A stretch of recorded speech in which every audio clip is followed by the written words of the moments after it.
Good evening, and welcome to the latest edition of Randall Reads. Tonight I'd like to talk about a wild novel called A Rage in Harlem by Chester Himes.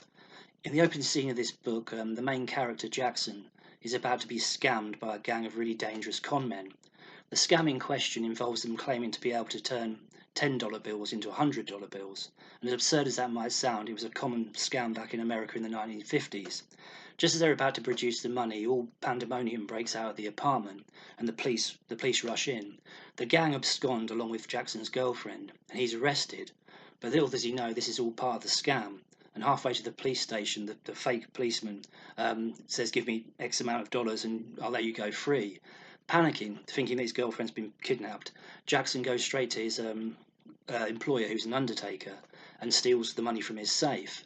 Um, and this sort of triggers off a whole series of events where Jackson gets involved in more and more crimes and gets himself in more and more trouble. Any fans of Raymond Chandler or Dashiell Hammett will love this book, even though it's probably like those two writers combined on acid. There are some huge characters in this book.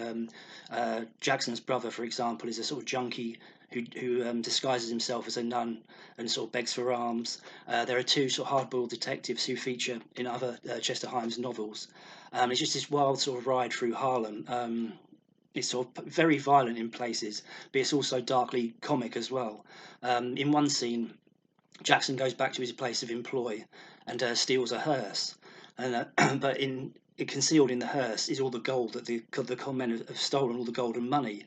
And as he's driving through the Harlem streets, desperately trying to find his girlfriend, it all flies out of the back. So it's probably unlike anything you've ever read before, but it's a real dynamite read.